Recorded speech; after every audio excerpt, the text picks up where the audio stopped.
Hello and welcome to Soul Portals, exploring psychospiritual horizons with your hosts Cedric Speyer and DeeAnna Nagel. Cedric is an author and therapist who developed the interview guidance model and is a pathfinder in the psychospiritual realm. DeeAnna created the Essential Soul Care model, a model suitable for therapists, coaches, and healers. The monthly episodes of Soul Portals feature guests sharing insights from their personal paths and professional practices. Thank you for tuning in for the Soul Talk with all kinds of trailblazing teachers and guides as Cedric, DeeAnna, and guests explore new evolutionary landscapes.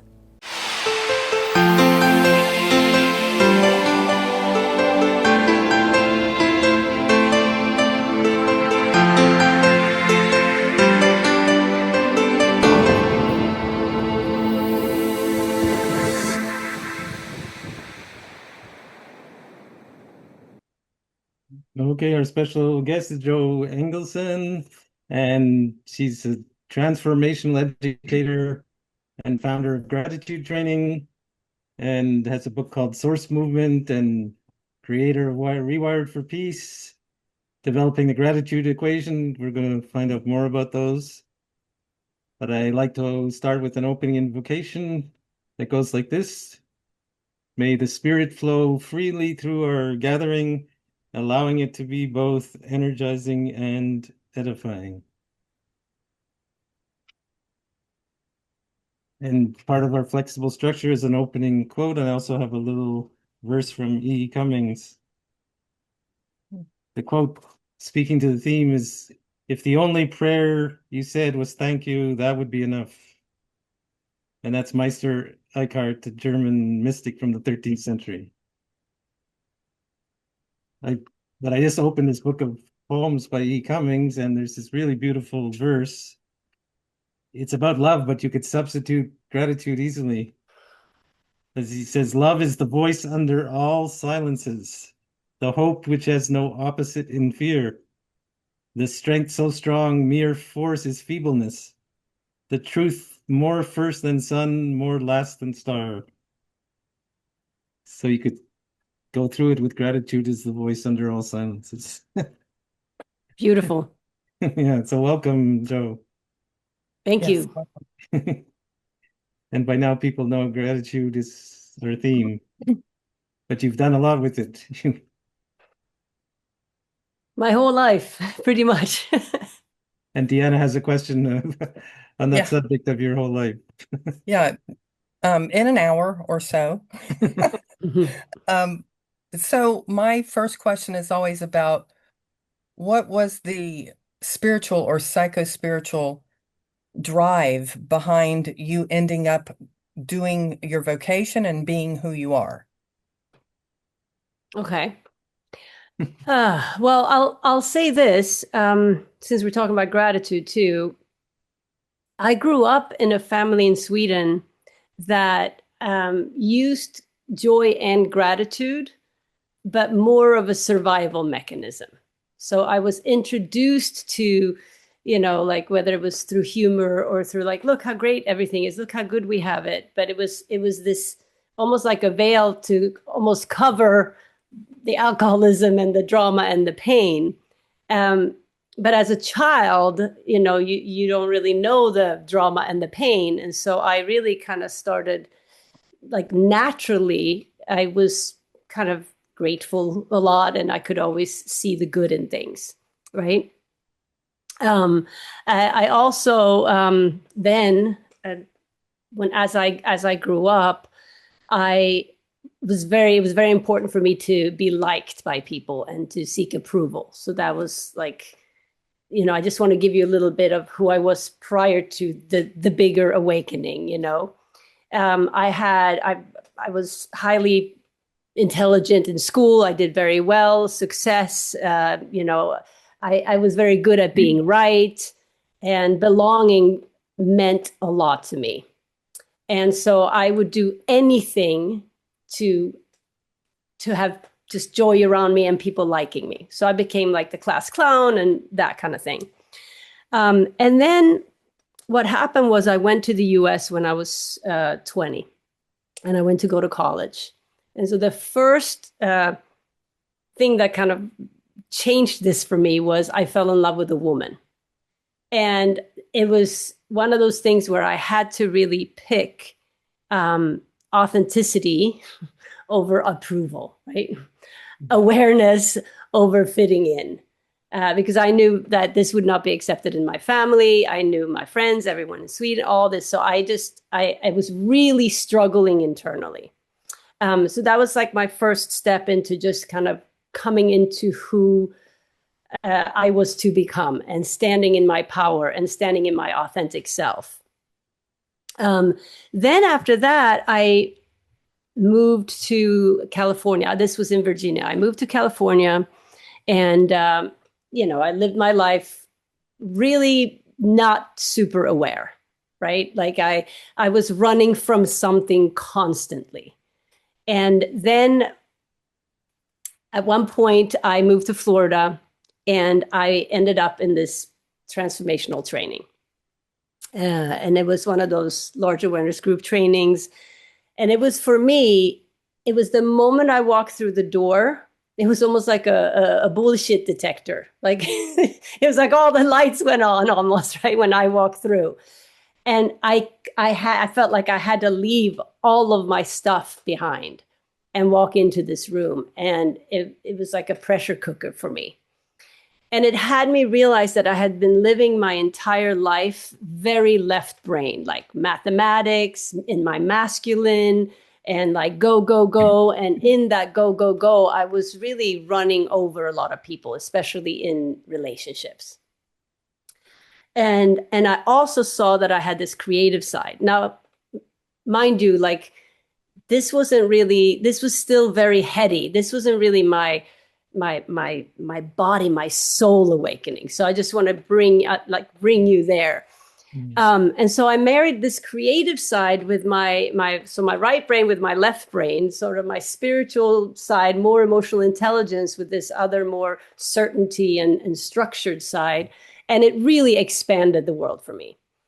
And so I decided to continue this course for 4 months. And when I was in the course, in the leadership program part of it, I was traveling to to Sweden from the US, because my brother had a birthday party. And on my way back, I was at an airport in New York airport. And I was running late to my gate. And so I'm running through the airport as fast as I can. And I come up to the gate and I can't see this older man in front of me. And I literally run him over with my body. And based on still who I was and in the world that I lived in, people would get really mad if you did that. And so I kind of braced myself and was like, oh my God, like, I'm so sorry. I'm so sorry. And he gets up with this huge smile on his face. And he goes, no worries. He goes, I bet you do this all the time. Like, just like peace and love. And I even get chills as I speak about it, because I remember this moment so clearly. And it was like he interrupted my entire worldview in that moment. He showed me that it didn't have to be the way that I had it. And I was so grateful at that point that I wanted to give him something. And I started reaching in my pocket, like, what are you going to do? Give him $1? You know what I mean? Like, there's nothing, but I just felt like I need to give him something. And so, of course, I didn't have anything. And he walks away, and he was with his daughter and his daughter and his granddaughter. And we were at the same gate. So, of course, we end up on the same plane as well. But I'm sitting in the airplane and I'm looking out the window. And in that moment, I was like, what if we actually had something like a tangible object that we could give people in those moments of awakening, those moments of interruption, those moments of gratitude and appreciation? And I came up with this idea because at the time I had been a computer consultant for a very long time. I come from a family of inventors, so we're always inventing things. And I was like, what if we had a coin? And I'm like, oh my God, a token of appreciation. And so in that moment, I decided I was going to create these trackable coins, physical coins that people could give each other and then pay them forward as, just to spread gratitude in the world. And I was super excited about it. And I get off the plane and he was there, and I run up to him and I'm just like, I mean, this is like in 2005 or no, 2000, not 2000, sorry. Where are we at? Yeah, 2000 something, 2001 or something. And I run it up to him and I'm like, oh my God, like, thank you so much. You what happened there? Like, we're going to change the world and I'm going to create gratitude all over the world. And he's just like, okay, lady, right? So, but I was able to get his phone number and his address. It turned out he lived an hour north of me in Florida. So because I was in this leadership program, I had people really standing for me like, well, you say this is what you want. We're gonna make sure this happens. And this is not one of your other ideas that you always have, right? And so a year to the date after bumping into him, I had created a tracking website. I had minted the tokens, and I drove up to his house unannounced, and I gave him token number 1. And I was able to sit with this man. He was like 80 something years old. He's now died, but sit with him and give him this token and really say thank you for making a difference in my day, but thank you for making a difference in the world, because I knew where I was going. And that day I started something that I called a giving year, where I just decided that I was going to give a coin away every day for 365 days, starting with that one, and then document it on YouTube. And I did. And that was one of the most craziest journeys, because that's how, so I now I sat there with this awakening of like, I know what my purpose is. I know internally that this is like, no matter what, this is my commitment, this is my life calling and all of it. And then throwing myself into this giving year where daily commitment and grinding and like finding people to be grateful for, and then documenting on with a video camera and all that, really tested me. Because, we all have those days where we're like, yeah, I'm going to go to the gym every day. And then you don't after 2 weeks, right? So my commitment was way more, more important than my conversation and my racket about it that I had. And so I did it. And some days were really hard, but it was a learning thing. And I didn't know what was going to come out of it. But then over time, over this year, abundance started flowing. And I really got, holy crap, like it's not just a saying that gratitude is the foundation for all abundance. I was living it. My bank account started going, my relationships were better, my family relationships were better. It was just like everything, it was just abundance, abundance, abundance. And it's like gradually, as I was living in gratitude every day and also in committed action. And so after that, do you have any questions? I know I keep just talking. We often ask, is there a watershed moment? But you hit right on it. That was a beautiful watershed moment. Yeah. Yeah. And go ahead. I think for what I would want to point out to the people that are listening is that you are so eloquently able to timeline that threshold moment. Like you, and I think sometimes we live our lives so fast and furious, we don't take time to reflect on our own watershed moments. Yeah. Mm-hmm. So thank you for the thank you. And so then I was go ahead. Anyone can jump in the chat for comments or questions along the way. And we want to get into more of your philosophy of gratitude, because it's very interesting. It's like goes further than most people would know on face value, being thankful. Because you talk about the nervous system, recalibration, all that. Yeah. So Yeah. if you could say a bit about that, because our audience usually wants to know, how does this translate to counseling and therapy? Yeah, I totally understand that. Well, one of the things that I will say is that, yes, we have tools, right, around gratitude. There are tools around gratitude, like, gratitude journal. You could do all kinds of different gratitudes. I personally think those are great ways to start for people that don't even know where to start. But for me, what gratitude has become, it has become a perspective of life. It's become a way of being, right? And so obviously to train that, there has to be a shift for people in that almost like that moment I had with Don Worms was his name, the older gentleman at the airport. There has to be some sort of awakening or some sort of shift that has people be willing to actually change the perspective and change the story.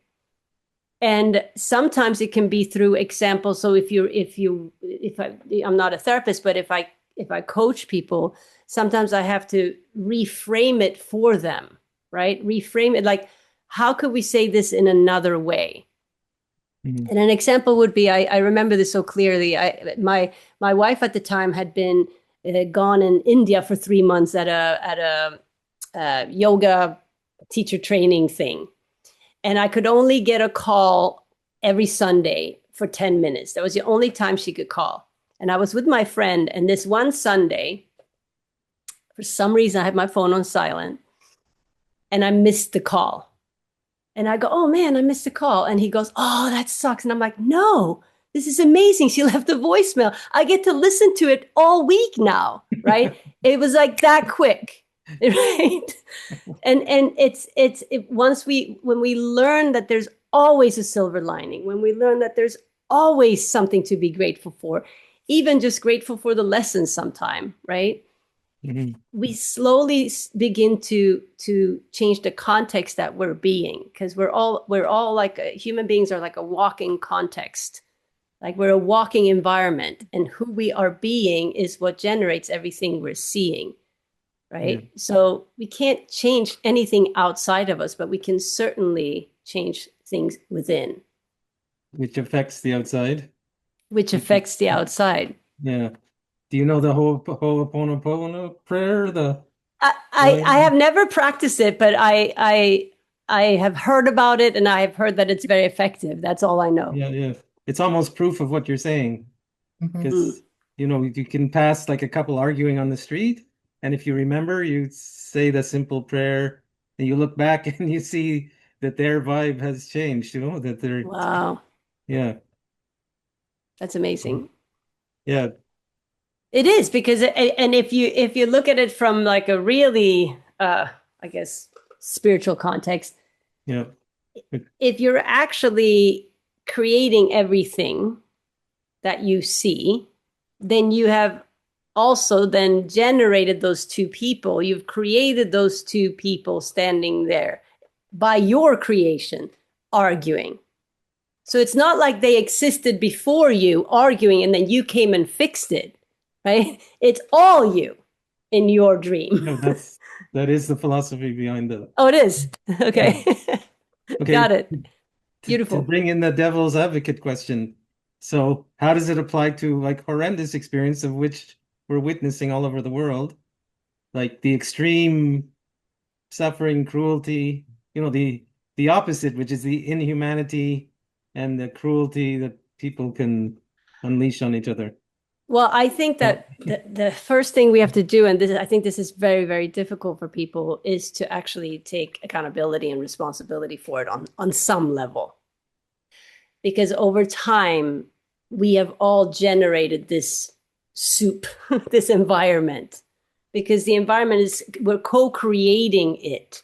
Now, it doesn't mean that, I'm out warring right now, but if I'm warring in my family, or I'm warring with the barista at Starbucks, or I'm warring when I'm driving my car, I am generating that sort of environment and context. And in that context, war can exist, right? So until we can account for that, there is no way for us to create something different, because we can't stand as responsible for the future if we're like, yeah, I'm responsible for how I'm going to create it now. I create everything except for that thing back there. We can't do it that way, right? We have to be able to account for it, not like blame or burden but really account for it. Like, okay, I have been addicted to my cell phone for many years, and I can see how that has led to kids being on their phones, and now led to this and led to this. And I can't think that I'm just going to switch and change it back in 1 second. So we're sitting in the pressure cooker of what we have generated as a whole, right? And until we can, resolve that within ourselves, it's going to be difficult for us to do anything about it. We're going to stay victims to it. Mm. And it's very difficult not to be a victim to it today, because it is pretty horrendous. Yeah. Well, and one of the things I teach about gratitude is it's very connected to the heart chakra, if you're familiar with the chakra system. And so gratitude, even acting as if, even if it's just a practice you're not used to doing yet, but setting up your day or your meditation or your daily spiritual practice, starting with gratitude, means that at the heart level, we are able to give and receive. And so why I'm saying that is it resonates with what you're saying about it's all about what we're putting out there. And Yeah. if we want to shift that, there needs to be some awareness and some healing, if you will, on that astral plane. Yes. Yes. And you know what? Like, I would like to believe that it could be a very quick shift once enough people. I mean, some people talk about critical mass or the 2% or 3% or whatever it could be. I like to believe that if enough of us come from gratitude, joy, and love, and begin to ripple effect that out into the world, that the shift will happen on the plane you were talking about very quickly. That's what I like to believe, and I'm sticking to it because, like, I don't want this to be a longer drawn out process that it feels like it is right now. Mm. Now, we also have to look at, now that I'm talking about quickness, how quick, data and AI and how quick everything is happening, right? All the system, all the physical stuff is happening very quickly. And we're almost kind of behind now. Like the humanity and our brains are not able to even comprehend the quickness and at what pace things are happening. And so I think that there is something that has to have us like a catalyst for us to really begin to focus on our nervous system, regulating, being kind, all of that. It has to come very quickly, because that is the one thing that's going to have it be able to, humanity is not going to be sustainable if we don't. Mm. And speaking of which, how do you see the in co-creation, just to clarify? I love these questions because I don't have answers until you ask the question. So how do I see the in co-creation? Well, I would say that at the very core, we are all playing out the same, like we're all one, we're all in the same movie, we're all like God, we are all atoms and cells and whatever, right? So the co-creating is that we can affect the system, right? As an individual, I can affect the entire system because I'm part of the system.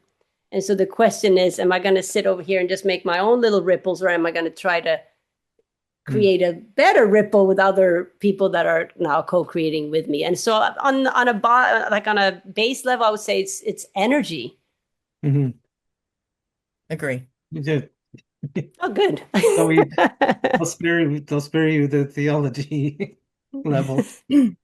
Okay.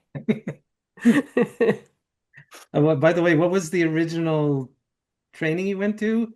Like, just the ground level context? Oh, it was called Summit Education, but it was a LifeSpring training that was so like the Werner Erhard shoot off into LifeSpring. And then I shot it off after I had my awakening and realized that the way that the training was and the way that the systems around the training was not up to par with where the consciousness were at the time. And so I sort of shifted it up, and rather than the dominate control model, I went into inspire create model. And so it shifted a lot of how the training was delivered. And I will still say I had a lot of people come from that other context, and it was difficult to shift that. So there were still some of the old flair in the gratitude training that I now, well, due to COVID, we had to shut down, but that I now like have been able to really stand in my own power and be like, no, that's not, that doesn't work anymore. Like people don't need people to be like yelling at you. Like they need to be handheld in a different way. And there's compassion and there's other things that people are looking for today, especially after COVID. It was so like apparent to me. Can you do a brief, sorry? Go ahead. Can No, you go do a ahead. brief, like for the audience again, can you do a brief history, because it's a big field about how it evolved? Because I remember EST that turned into the forum that turned into LifeSpring. So, there's a lineage there that and some of our therapists like would have clients who've been to a weekend and it's controversial. Some come damaged by it, by what you were just saying. People not wanting to go to. I'll give you like a little brief. So Yeah. Werner Erhard was essentially, I would say that he's a little bit of the godfather, but there was a lot of people that had kind of set the stage for him as well. But he was the one that really created the first, I think back then even it was called the Forum or something, which I think... EST. It was called EST, right? It was called EST, right? But I think it was called EST. And I don't know what they call the actual first part of the training, but there was also a few parts to it.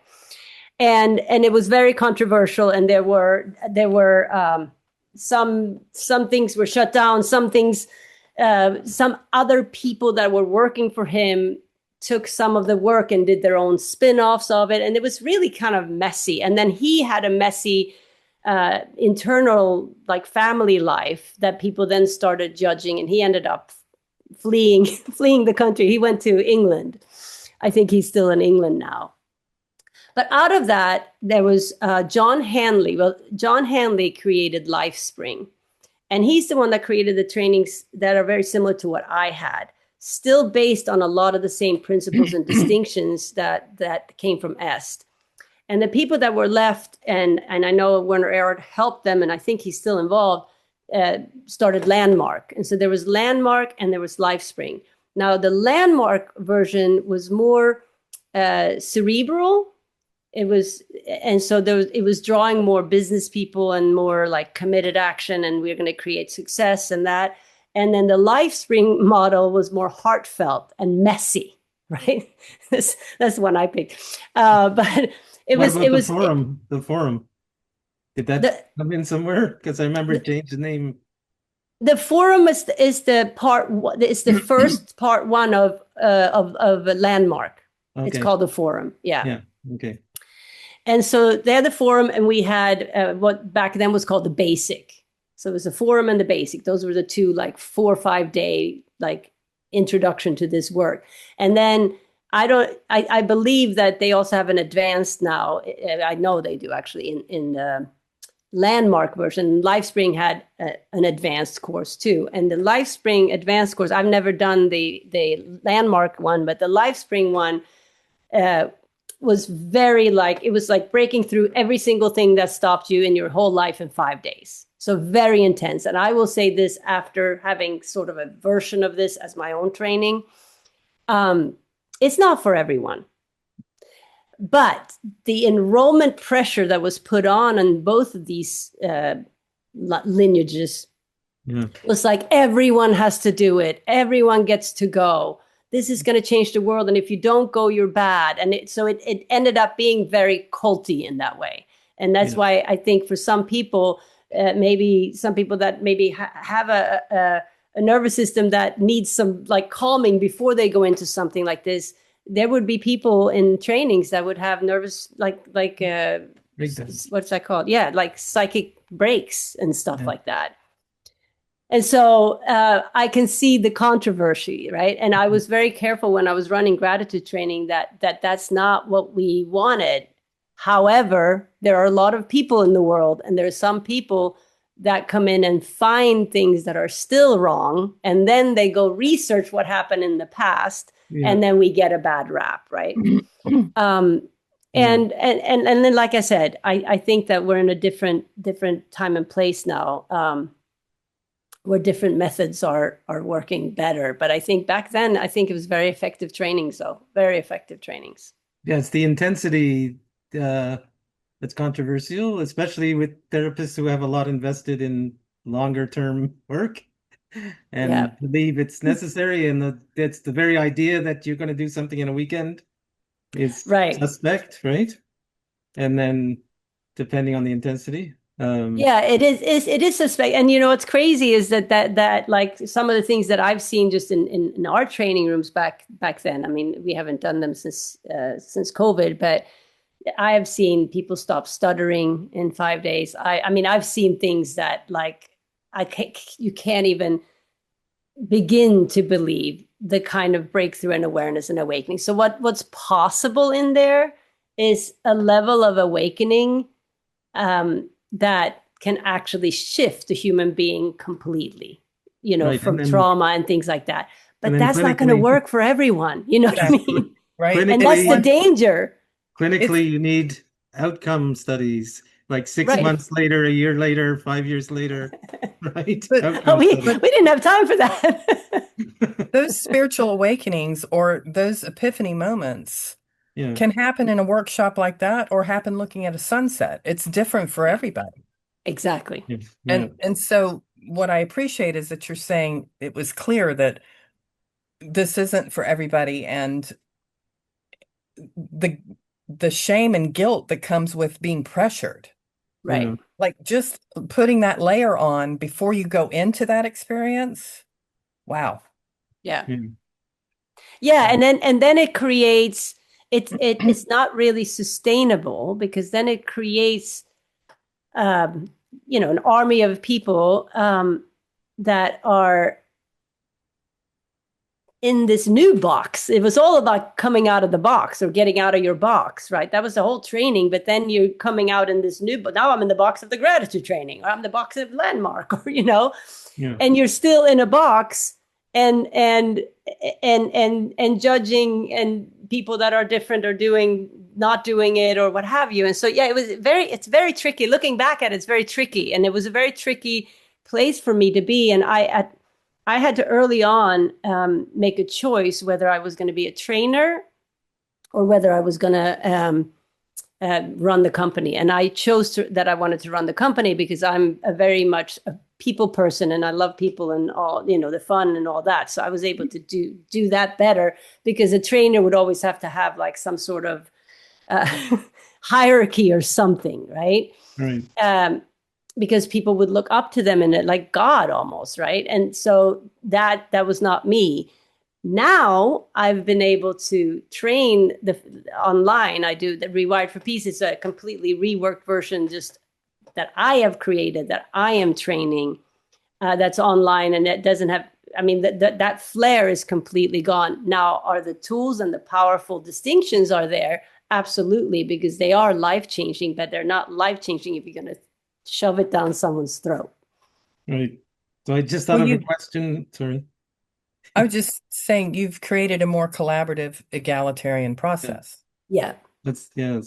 Which honors the idea that energy is everywhere and in everything. Yes. Yeah.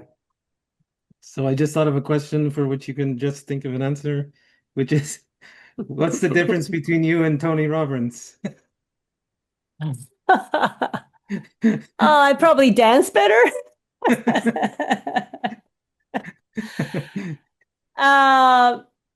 I mean, I would probably put myself more in a category of like Marianne Williamson if I were to compare myself. Not that like I look up to her, like I love the way that she speaks and whatever. And I'm not saying I'm her at all. Like I think she's fantastic, but I mean, I think that he has valuable tools for people, but it is kind of similar to the rah and let's do it in a weekend and all that. And I just actually I'm starting a new project on gratitude.com so my business partner in that just went for the first time to Tony Robbins, and he's done gratitude trainings and a bunch of work.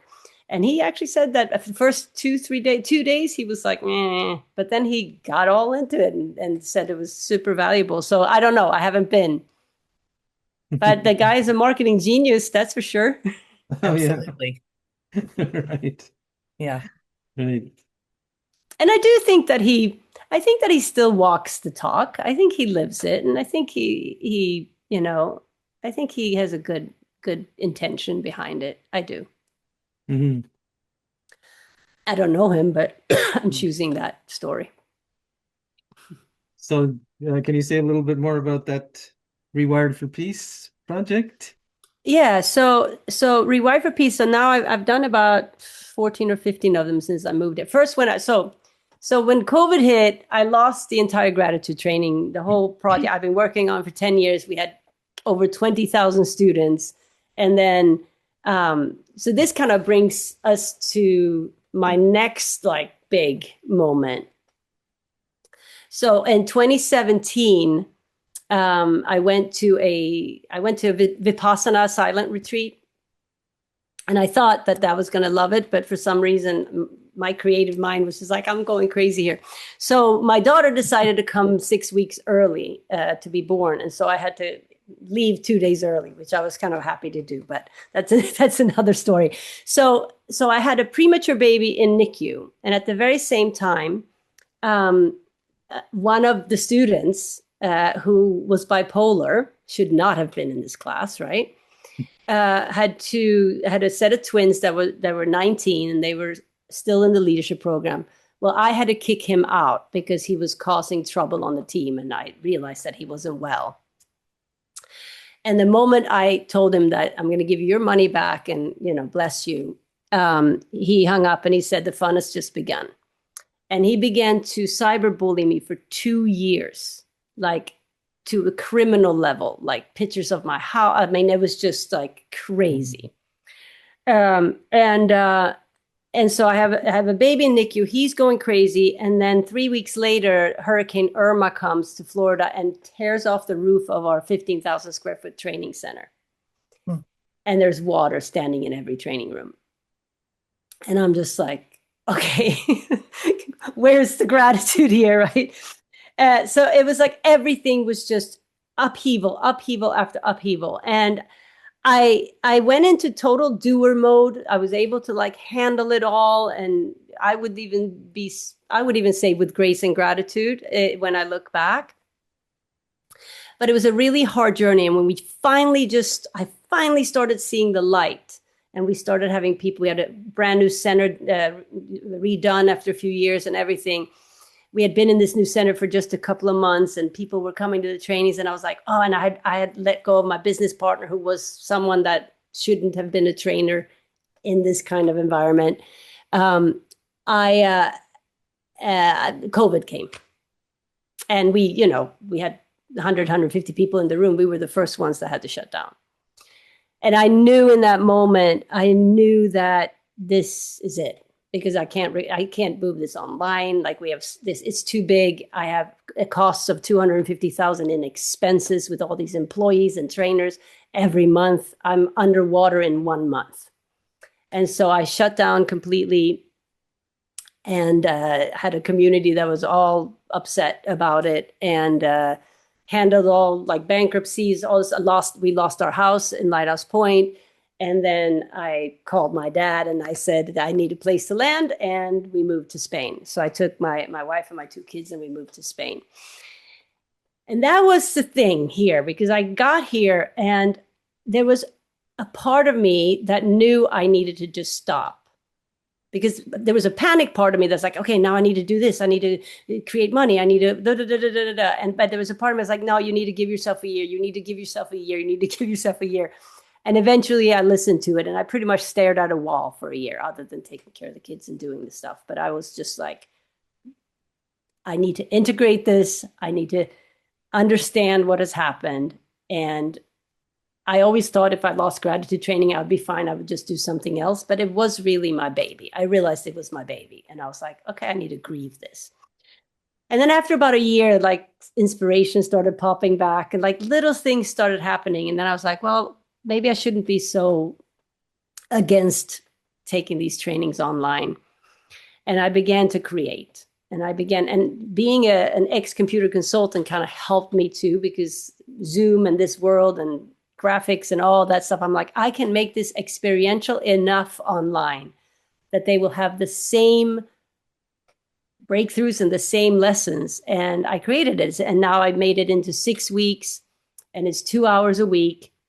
And there's a little bit of homework, more like presencing things during the week. So instead of doing this thing in 4 days, they can now be with the distinction of trust for an entire week, right? And then can be with the distinction of commitment or courage or whatever it is we're going for an entire week. So it actually, what I'm seeing is it creates way more long-lasting results in a very loving and safe and connected and grateful environment. And so I did it. So now I've been running that for a few years, and I love it. I love it, and the people love it. And I might consider creating some other courses. Like I told you, I'm creating the gratitude equation, which is, I'm very excited about that too. Mm-hmm. Yeah, it kind of overlaps with what online events does, which is, it's not we have something a little different, unusual, which is a podcast, but within online events, you run programs and trainings. Oh, really? Yeah. Oh, that's cool. We can put a link to, like, it goes in the library. This episode goes in the library, and there can be a link to your training for anyone who's interested in following up with it. Amazing. Right? Yes. Yeah. Beautiful. I completely resonate with your moments. I've had similar moments. Different storyline, different business, different, but very similar. Yeah. So yeah. See, we are all one, right? Yeah. We're all the same. Now the last part, because this journey, this psychospiritual evolvement, it's not like it's one moment and you're done and you're cooked. It's like it's a constant. And the last one has been for me finding the courage to leave my marriage. And it was one of those things where I was staying in the marriage for the kids for a very long time. I was doing it for the kids. And then at one point, I saw something in my kids' eyes, and I'm like, wow, I need to leave for the kids. Mm-hmm. And in that moment, there was this level of courage that I have never felt before, where it was like, it is time to go. And no matter what, there was no looking back. And I was able to do it with love and from love, and just like handling it all and making sure that they're okay. And they are doing amazing today. But what happened from doing that, because I wasn't just running around doing everything and pleasing everyone anymore. I was like, I'm doing this for them and for me.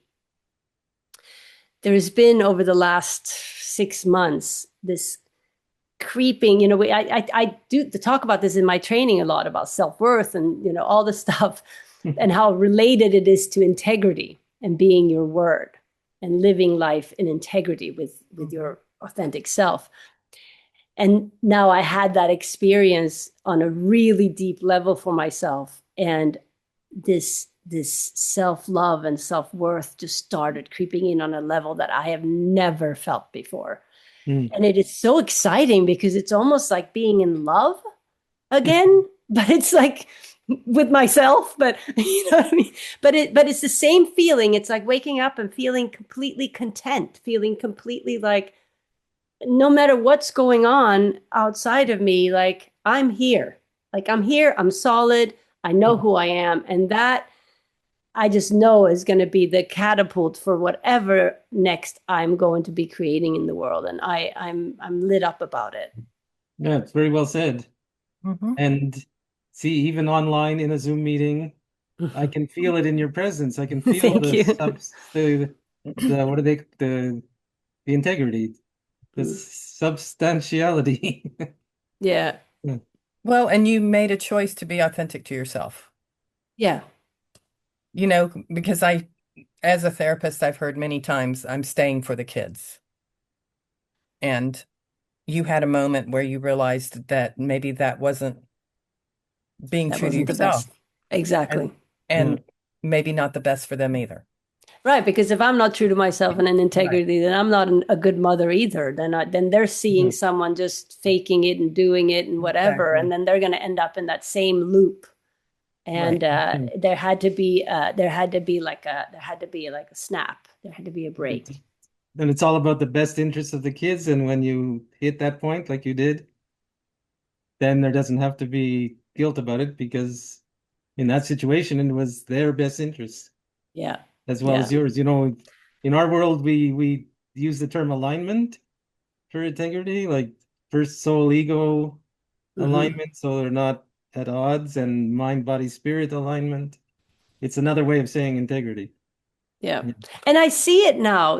Like they talk about conscious parenting, right? Right. Like I see it in them. I see them starting to thrive and love themselves and have joy and connect with each other, like on a whole different level. And it's because now they see what they were supposed to see from me.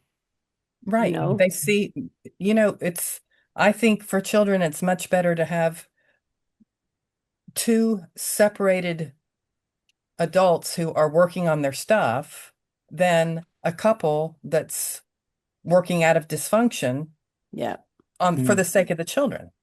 Yeah. yeah, So, yeah. Joe, are you familiar with Carl Jung's theory of the shadow? Um, Fill me in. Okay.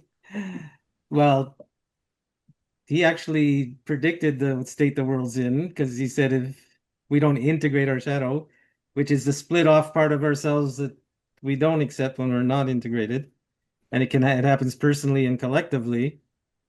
He actually, one of the last things he did before he died was predict that, 50 years from his death, you know, the world would start exploding because of the projections, and right? Because the first thing you do when you don't integrate your shadow dark side is you go after others, and they're the evil ones. So Right. you just have to go on social media and see how many people are calling the others evil. Like you're evil. No, you're the evil ones. I know. Right. And And then we have a whole collective of victims. yeah. So his whole therapy was to resolve that on the personal level. And like you said in the beginning, to bring the two sides together, like the right brain, left brain. I call it like the horizontal and vertical dimensions of life, and the crossroads being where the action is. You know? Yeah, in the gratitude training, we had a word for sort of kind of like the egoic part, or sometimes it's like our shadow side, right? Yeah, We called it the egoic part, and we called it our nerd. right. And the idea was to be like, I am, self-sabotaging, judgmental, blah blah blah nerd, and I love myself, right? And the point is that we're human beings, and we're going to have this, and I'll say shadow side now, or shadow. Yeah, We're going to have this egoic part of us, and if we don't learn to love it, then, which would be your word, integrated, then we would be out of alignment, essentially.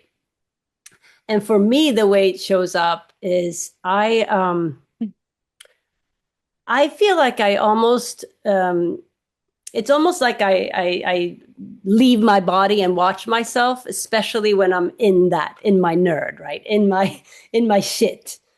And it's almost like I can watch myself and I'll be like, oh, here she goes again. She's so cute. She wants to binge watch Netflix again. Let her do it. And then it'll be a time, it's like, okay, it's time to go. Let's go, right?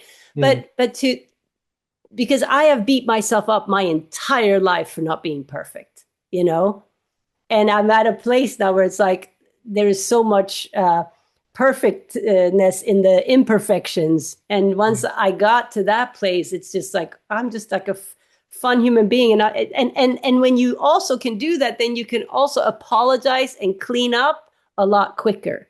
So if I accidentally say something that I shouldn't have said, I can immediately go, oh, wait, I shouldn't have said that. Like it's that quick now because I'm not ashamed of it anymore. Right. Hmm. That's key, yeah. Because Yeah. if you're ashamed, and we see this in therapy, the shame feeds into the next cycle. Yeah. And that's what Yeah. happens with abuse, the Yeah. spouse who comes in a state of shame, I'm sorry, it'll never happen again. That actually is the beginning of the next cycle. Yeah. So Yeah. it's a very good point. I mean, like it's amazing, like how we're even able to function as as a race. I mean, we are so Oh, we complicated, aren't able to. right? We are so complicated, and and I think at some point, systems were built and laws were put in place, and social norms were built, and then suddenly it's just like we got to shake it up, and now it's like everybody's just running around with like their head cut off, and how do we scoop everyone up? It's almost like we had people sometimes in the training, they would leave the room, and we always made sure, and I called it, we have to have a net outside, like a net of people that just love them, like, are you okay, like what's coming up, right? It's almost like the world needs this big net right now to be like, it's going to be okay. It's going to be okay. You just need to stop, Mhm. and breathe for a So minute. I think we're at like 8 minutes. 8 minutes to Oh, get wow. to get to the action piece of this for the people that are watching. That I think most people are familiar with gratitude as a starting place for reflection, but is there an actionable exercise or some little tidbit you could give people? Well, I do have something that I can actually give you, and you could put the link for them, because I just Sure. created a 7-day gratitude challenge, and it really, like, and it's on YouTube, but you have to have the link to see it.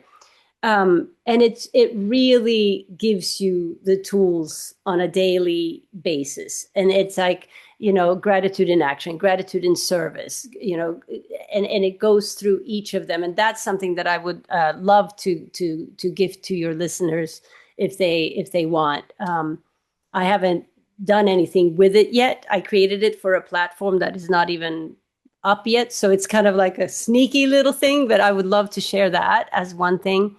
But as far as like, if I think about, in the setting of therapy and how to cultivate gratitude for a client, I think that sometimes it's not even about talking about gratitude. Sometimes it's about beginning to shift the perspective. Is there another way you could look at it? Is there another way you could see it? Is there another way? And then, as they say, there are other ways. Then, if you notice that one has gratitude in it, or hope, or something that takes them, upstream, like Abraham Hicks would say, then maybe identify the moment, like, this is, because that's more of an awakening moment that will land gratitude on a deeper level than, hey, get up and journal, do a gratitude journal every day.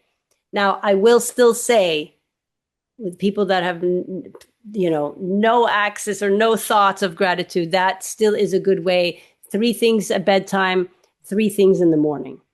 Yeah. I mean, it will start your day. And like you said, DeeAnna, like, sometimes even fake it till you make it, right? Yep. Fake it till you make it, because when it comes to gratitude, it actually still does the work. So you might not feel it for the first few mornings, but then suddenly it's going to be like, oh, why am I feeling a little happier today? Like, it's going to start sinking in. What you said touches on the solution focused method that it's been trending for years. I don't know if you've heard of that. Like, solution approach to counseling, which comes out of positive psychology. What's right with people, not what's wrong with them. But part of that method is what you described, like the questions like, in this impossible predicament that you're describing, what gives you hope? Is there anything Yeah. that gives you hope? And steering that way, Yeah. Yeah. and if this situation was somehow for your benefit, just imagine like somehow for your benefit, what would that benefit be? What could that benefit be from this really painful situation? So those are solution focused questions. Yeah, and I would also say here's something that might be really effective is to end a session with, okay, before we go, 3 things you're grateful for. Right? To sort of lock it in because they've probably spewed for an hour about how horrible their life is, right? And Right. just be like, oh shit, now I have to find something I'm grateful for. And now they're leaving the session with this. I've gone through it, I've done the work, and I can still see the light. And I Okay. think some people get hung up because they think what we need to be grateful for is something big. Right. And sometimes it can just be the simplest, like I'm grateful I have clean water to drink. Yeah. Like, Right. yeah. So, also Totally. speaking of closing the session, let's just do it. We can do 3 with the 3 of us, like 1, 2, 3, like one each. And anyone can do it in the chat too. Well, I So did one. I'm what, the grateful clean for the water? clean water. Is it I'm filtered? grateful that my cat was able to see a vet yesterday and is feeling better. And I'm grateful for the beautiful landscape I have before me that I can view while I'm in this podcast. Okay. I'm grateful that I work from home so that I could care for my sick child today. I am grateful for you two for inviting me here and be able to have this amazing conversation. And I'm grateful that I trusted myself that there was nothing to do or be other than showing up today. And I feel like that was the right move. Mm. Okay. Yes. And I'm grateful for the podcast and everything else that brings me out of my comfort zone and opens up like new landscapes, and for guests like Joe, and for all the love that's flowing towards me even when it doesn't look that way. Beautiful. Okay, so it brings us to the closing blessing. Without worrying about the time, we always end up like right within the hour, like magically. It's perfect. So the closing blessing is, may unconditional love emanate from our hearts, allowing healing light to permeate our planetary home, encircling the earth out into the cosmos. That's your mission, Joe. And so it is. Thank you, Somebody said, Susanna. yes, lovely. I'm grateful you gave me this opportunity to listen to this profound practice. Yes. Yeah,